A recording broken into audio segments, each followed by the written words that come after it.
নমস্কার। খুশির পথ চলায় আগের গল্পে আমি স্বাগতা আপনাদের সাথে ভাগ করে নিয়েছি আমেরিকার পশ্চিমাঞ্চলের নানান সব ভূমিরূপ, যার মধ্যে ছিল গ্র্যান্ড ক্যানিয়ন থেকে শুরু করে অ্যান্টিলোপ ক্যানিয়ন, হর্সশু বেন্ড ও মনুমেন্ট ভ্যালি। আজকের গল্পে আমি বলবো আরেকটি ন্যাশনাল পার্ক, আর্চেস ন্যাশনাল পার্কের গল্প। আজকের গল্পে আমি স্বাগতা আপনাদের সকলকে সপরিবারে স্বাগত জানাই। আশা করি আপনারা ভালো আছেন ও আনন্দে আছেন। আসুন আজকের গল্প তাহলে শুরু করা যাক। মনুমেন্ট ভ্যালি ঘুরে দিনের শেষটা আমরা দেখলাম ক্যানিয়ন ল্যান্ডস থেকে। এখানে যে নদীটি দেখা যায় তা হলো গ্রিন রিভার। তবে এখানে মূলত যা দেখার তা হলো কিভাবে একটি নদী শাখা প্রশাখায় বিভক্ত হয়েছে ও কিভাবে বিভিন্ন ছোট ছোট জলরাশি এসে মূল নদীর সাথে মিলিত হয়েছে তারই এক বিস্তৃত চিত্ররূপ। পরের দিন সকালে প্রচণ্ড ঠান্ডায় দেখি গাড়িতে পড়া জলীয় বাষ্প ও শিশিরও বরফ হয়ে গেছে।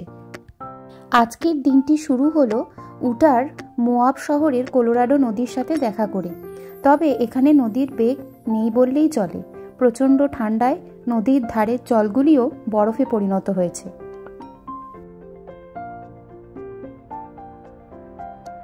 আজকের মূল গন্তব্য হলো আর্চেস ন্যাশনাল পার্ক। কি দেখতে চলেছি এখনও তা ঠিক বুঝে উঠতে পারছি না। আপাতত বড় বড় থাম্বার মতো পাথরগুলো নানান আকৃতি নিয়ে দাঁড়িয়ে রয়েছে দুপাশে।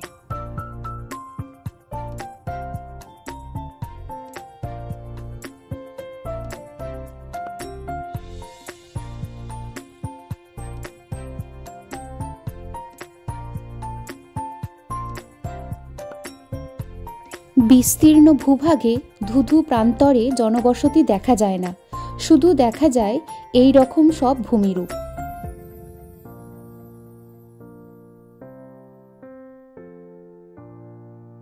সামনেরটিকে দেখে যেন মনে হচ্ছে কোনো একটি ধ্বংসপ্রাপ্ত রাজপ্রাসাদ বোধ হয়, এবং তার চারিপাশে রয়েছে ধ্বংসপ্রাপ্ত পরিখা, এবং তার সামনে রয়েছে একটি ধ্বংসপ্রাপ্ত একচালার পুরনো মন্দির। নিজের মতো যা খুশি কল্পনা করে নেওয়া যায় এই সমস্ত ভূমিরূপকে দেখে।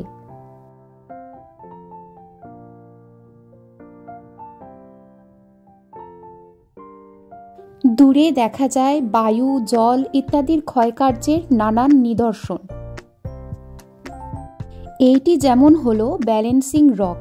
দেখে মনে হচ্ছে একটি আঙুলে কেউ একটি বড় পাথরকে নিখুঁতভাবে ধরে রেখেছে, বা একটি ডলফিন ঠোঁটের ডগায় ধরে রেখেছে একটি বল। এইবার আস্তে আস্তে আমরা আর্চেস ন্যাশনাল পার্কের চৌহদ্দির মধ্যে ঢুকতে চলেছি। ওই যে দেখা যাচ্ছে বড় বড় পাথরের মাঝে বড় বড় আংটির মতো গোল গোল অংশ, এই রকমই অনেক প্রাকৃতিক আশ্চর্য আমরা দেখতে চলেছি। আর্চেস ন্যাশনাল পার্কটি ইউএসের উটাতে অবস্থিত। এখানে প্রায় 2000টি প্রাকৃতিক বেলে পাথরের আর্চেস আছে।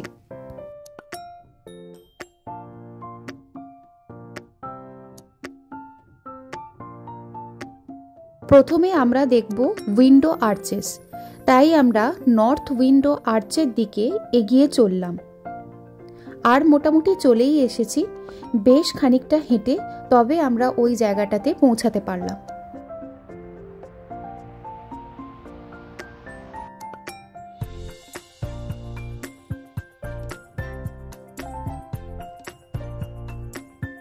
দূরে দেখা যাচ্ছে টরেন্ট আর্চ, ওইটার কাছে আর আমরা যাইনি। দেখে যেন মনে হচ্ছে পাহাড়ের চোখ।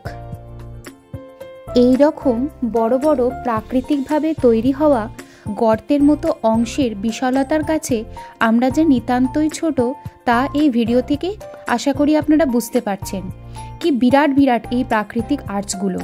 এর কাছে গিয়েও দেখতে যেন ভয় লাগছে, মনে হচ্ছে যদি মাথার উপর খসে পড়ে যায়।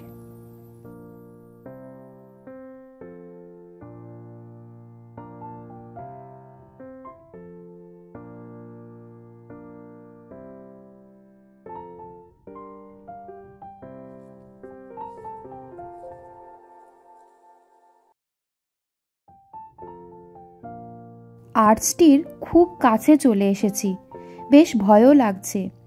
এইটি হচ্ছে আর্চটির ঠিক উপরের অংশ, এখানে ফাটলও দেখা যাচ্ছে। এই আর্চেসগুলি তৈরির নানান রকমের তথ্য আছে, যেগুলি বেশ জটিল।